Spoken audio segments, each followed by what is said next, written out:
Hey, Dr. Mike here. If you want to live forever-ish, you have to know what's in and what's not. Stay tuned to find out. You're listening to Live Foreverish, a show dedicated to helping you live just a little longer. Here's your hosts, Dr. Mike and Dr. Crystal Gossard. All right, welcome to Live Forever-ish. This is one of our favorite shows, what's in and what's out for living forever-ish, which of course means just living longer, stronger, more vibrant lives, right, Dr. Crystal? Anything else you want to throw in there for the ish part? No, I think you covered it. Yeah. Like we always say, I don't want to retire and then die 10 years later. I'd like to retire and live a little longer, and through those longer years, do more and play golf and go travel, right? That's living forever-ish. That's right. That's what it's about. It's about the quality of life in your mature years. In your mature years. All right. So today we're going to talk about 3 ins and 1 out. The ins are what you want to do, or that you want to have, or that you want to strive for. The outs are what you don't want and want to avoid, or whatever that is. So in number 1, love this topic. Sleep. Yes, the I like it. underrated component to health, right? Yeah. So important, right? People know it's important, but they just won't do it. Yeah. Well, because you can't, there's a problem today. And let me see what you think about this, Dr. Grillo. On one hand, we're asked to be very busy, very motivated. We're asked to give a lot to our jobs, kids, family, da, da, da, da, da. But at the same time, now we're telling people, well, you got to sleep longer. I mean, it's like it doesn't connect right. And so people do the other stuff, the living the life stuff really hard, and they kind of ignore the sleep part because you can't, it's hard to do both. Right. My dad says his saying is you can't burn the candle at both ends of the stick. You just can't do it. But we try and try and try. We do. But now you have the American Heart Association has officially added sleep as the 8th key component for optimized cardiovascular health. And so it's a big deal. This just happened. Originally, the risk factors was called Life's Simple 7. It was kind of a presidential advisory to define ideal cardiovascular health based on risk factors. And sleep wasn't a part of that original 7. Yeah. Hey, listen, it takes a long time to change these types of guidelines and stuff, that. And the fact that they finally did, that's actually pretty big for the American Heart Association to add in another key component. It's a pretty big deal. Yes, and I think that obviously people listen to their message and follow their guidelines, especially practitioners. So hopefully what I hope this will move the needle in the direction where more doctors will start encouraging sleep and maybe even, encouraging their patients to get tested for sleep apnea and really focusing in on sleep as a component to overall health, but specifically cardiovascular health. Yeah, there was a observational study that just came out recently showing, it was from China, showing that sometimes when people really need to nap too much, like if you're so tired throughout the day that you got to nap and nap and nap, that could be linked to cardiovascular disease and stroke. Yeah, I saw something. It was a headline, so maybe that's what you're talking about. Like too many naps throughout Too the many day. naps could be a sign that there's something going on, right? And Right. they linked it to cardiovascular and cerebral vascular health. So all of this makes sense to us. We know. I mean, I still think we say 7 to 8 or 7 to 9 hours, I think, is kind of where most doctors recommend now, right? Yes, that is and that's a part of the guidelines that the American Heart Association provided were the actual hours, the number of hours that most adults would need, which is 7 to 9 per night. I do like that they also included children. So children require more. So your child needs to go to bed before you. Yeah. 10 to 16 hours for ages Whoa. 5 and younger. Yeah, Now it makes that sense. includes naps. So I know a lot of parents that are taking the naps out of the kid's schedule. Make that kid take a nap. Yeah, don't yeah, Get I some agree with free that. time for yourself. Yeah, yeah, because that one study that we just talked about, taking a nap here and there can be very beneficial for you. Their point was that there are some people that are doing it so much because they're not getting good sleep at night.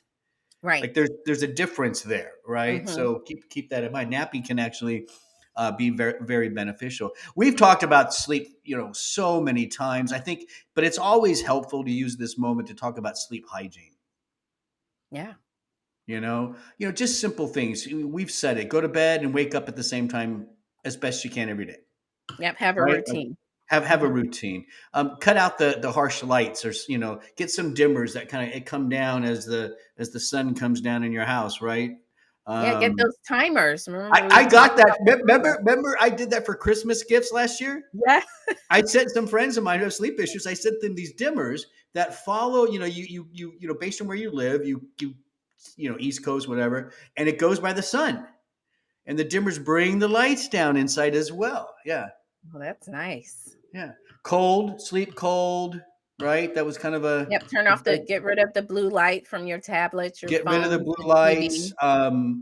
Don't move your alarm clock so you don't see the time like staring right at you, like it's now 2 o'clock in the morning and you're still Yep. not sleeping. That kind of stuff. All right, so that's good sleep hygiene. Tips for you there. And yeah, so in number one, sleep, love it, makes sense to me. I'm glad to see the American Heart Association actually add it to their list. All right, let's go into in number two, which is interesting. Vitamin D for pain. Tell us about that. Yeah, so there's a study that that prompted us to use this as an in, and I do believe maybe we can take this information and apply it broadly. Unfortunately, the study was looking at individuals with end stage cancer, so more of the palliative Right. vitamin D supplementation, but well-designed study, double-blind, randomized, placebo-controlled, multi-center trial, and so there were 244 advanced cancer patients, all vitamin D deficient, Mm-hmm. and so they were given either high dose vitamin D at the dose of 4,000 IUs per day or placebo for 12 weeks. And they measured the amount of the opioids that needed to be administered to those individuals who received the vitamin D or those who did not. And those taking vitamin D had significantly lower increases in opioids during the Yep. study, which That's good. indicates a reduced need for pain relief. Yeah, advanced stage cancers, you can almost predict the increase in need of opioids in these patients over time, right? You can almost predict that every couple of days you're going to increase dose. You're going to increase dose again. Like there's this consistent pattern. But here you're saying vitamin D dampened that. It slowed that increase down, which is pretty significant in these advanced cancer patients, right? That's really nice to see. It's funny how they think 4,000 units is high dose. I know, I know, Dr. Mike. I don't. I mean, see, and I do wish again. But this is important. I think when you're looking at, especially in supplementation, and vitamin D is a great example of that. What I would like for them to do and to set the studies up to measure is yeah, get them on a dose, but then reach a certain blood level Hmm. and then start measuring effect. Because I guarantee you, there are some advanced cancer patients here that were on the 4,000 units that maybe didn't respond to that very well, and they maybe dampen the results some. Potentially, Yeah, yes.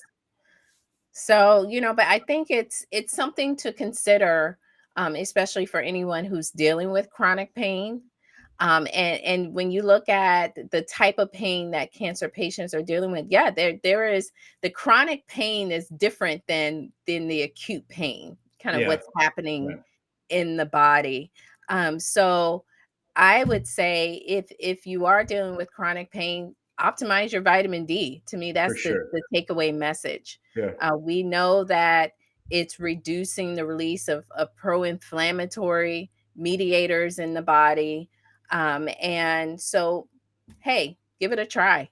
Yeah, I'm gonna go ahead and say I don't care what you're going through in life. We all should optimize vitamin D levels.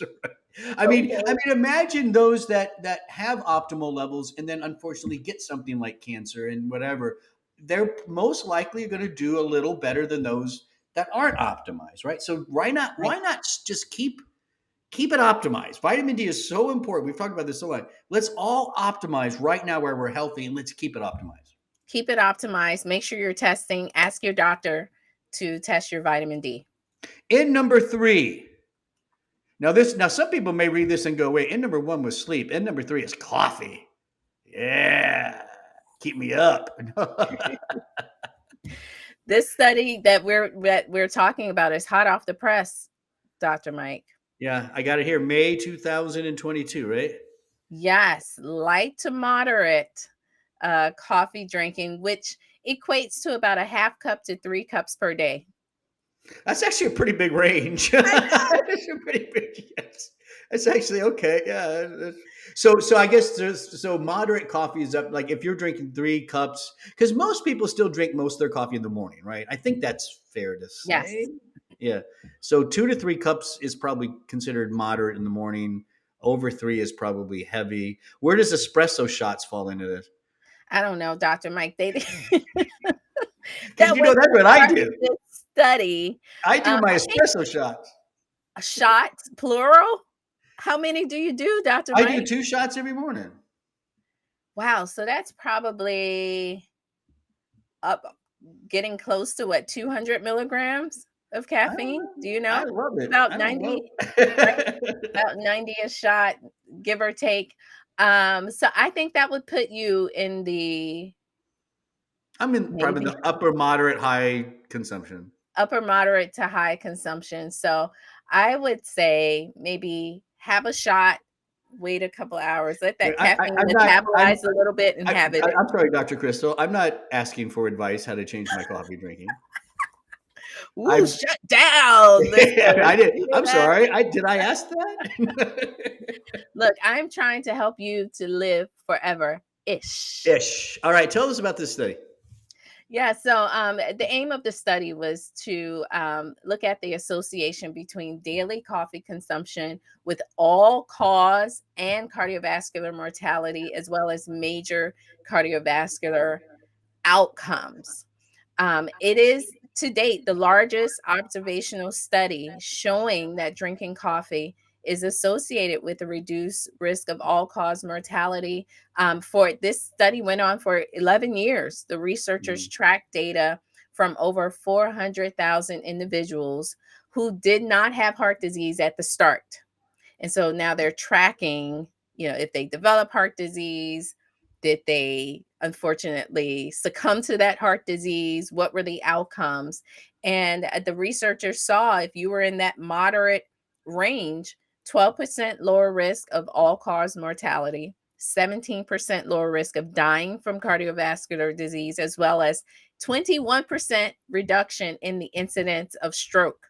Yeah, well, it's big, and those numbers are big. Some people, when I think when they hear these, like someone hears 12% lower risk of all cause mortality, like 12% to the average listener may be like, well, that doesn't seem. I mean, I guess that's okay. It's actually pretty big statistically when you think about it, right? Because people in this study for this many years many of them probably have many risk factors, for heart disease. It's multifactorial, and they're doing their best to just simply look at coffee's impact within that. But you got people who are smoking in here. You have people with diabetes maybe within this group. I don't know if they eliminated some of that stuff, but often in these survey studies, they don't.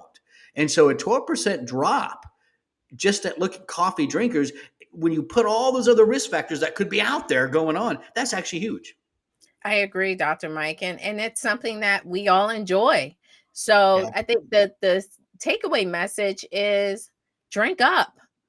Yeah. If someone's telling you don't have your coffee, just say, Have some coffee no in the morning. way. Yeah. Yeah. That's great. Now, how much do you drink in the morning? I drink about 2 cups or a cup and a half. I mean, And do my you cup is brew it? pretty Do you big. brew I it? have See, what most people don't understand, That's a big your cup. typical coffee cup, that's a big cup. So if you fill it all the way up, That's that's two. about 2 cups Yeah, already. yeah. So if you're drinking a couple of these, then, Yeah, yeah, that's you're actually important. You have to know that. Yeah. So I'm not, and I'm assuming in this study, they probably, well, maybe they did or didn't. I don't know. Factor in cup size, like what mug versus cup, right? So that can right. also impact the results a little bit. But that's great. So you have two. Yeah, I listen. I'm a big coffee fan. Know your limitations, right? I know for a fact I cannot drink coffee in the afternoon because it does affect me at night. Like I Ah, know that yeah. about myself. Mhm. So I know my coffee drinking is all between like 6 and 7 in the morning. Yeah, and that's all genetics, Dr. Mike. Yeah, My of course. 23andMe told me that I'm a slow metabolizer for coffee. So I'm the same way. I can't Yeah. have it after, 1 o'clock or so, or I'll be up because my Yep. body is just not really breaking it down as quickly. So that's coffee. In number three, let's talk about out here. And but what's funny about this out is we could flip it to be an in, right? But the Right. out itself is cancer. And Hmm. it says here that greater vitamin C intake is linked with lower cancer risk. So we could make vitamin C the in. We could, yes. But Tell we us we about this ran study. we had too many ins, so I Yeah. needed an out. But yeah, this is another 2022 paper published in the journal Frontiers in Nutrition. And what's nice about this paper is, I guess we've all heard of the meta analysis or systematic reviews. And this paper took those systematic reviews and did another review of the reviews. Yeah.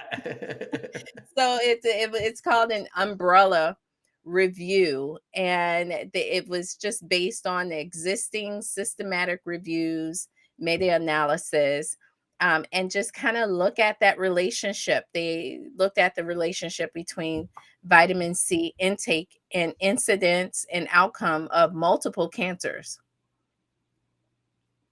And in the study, they identified 22 cancer outcomes within over 3,000 articles. And Okay. the So results, yeah. there is an association between vitamin C consumption and lower incidence of cancer. And Yeah. what I thought was nice with this, Dr. Mike, is sometimes with the studies we aren't able. I always dig. I'm like, what was the dose? What was the Yeah. dose? What was the dosing? Yeah, but that's kind of hard in these things, right? Well, what they found, they were able to provide some dosing, so minimal intake included studies. It was approximately about 100 milligrams per day. Okay. Now, there were studies, some with more statistically significant effects. If you add those in, upwards of 500 milligrams per Okay. day. Yeah. Well, if they go by that 100 milligrams per day kind of matches the recommended daily intake, right? So they were probably so a lot of those systematic reviews prior to this were probably looking for studies that at least did the RDA. Well, and they in the paper, they kind of talked about the RDAs and made a point to highlight that the doses are above the RDA. When you're looking at Yeah. incidence of cancer, it stood out that the dose of vitamin C. Now, just to clarify, and I tried to find this information, they weren't able to kind of pull out what was from food and what was through Also, yeah, supplementation. that's yeah, because that's also tough in these kind of. I mean, to do that, you'd have to do a strict survey. I mean, dietitians have to follow everything that they would be eating and consuming. But if you're looking at 100 milligrams a day to 500 milligrams a day, I mean, I still think overall that's a low range for vitamin C daily. 500 is probably getting closer, maybe to an optimal range. So imagine if we because I know there are studies that look like at 1,000 milligrams a day and the immune benefit you get from that. And so I just think if we looked for studies that were a little bit higher, you might even see better results. Yes, potentially. So, vitamin C, another reason to add it in.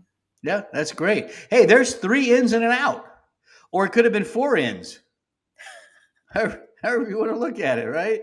3 ins and an out. So we had for our in number 1, sleep. In number 2 was vitamin D and pain. In number 3 was coffee, coffee, coffee. Yeah. And then out, or in number 4, was cancer or greater vitamin C intake is good. Right. However you kind of want to say that, right? That's awesome. Great information today, Dr. Crystal. Thank you for joining us today. Everyone that's listening, don't forget you can go to liveforeverish.com.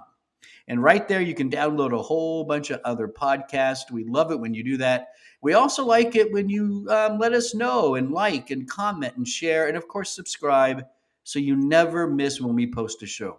That's liveforeverish.com. I'm Dr. Mike. Thanks for listening.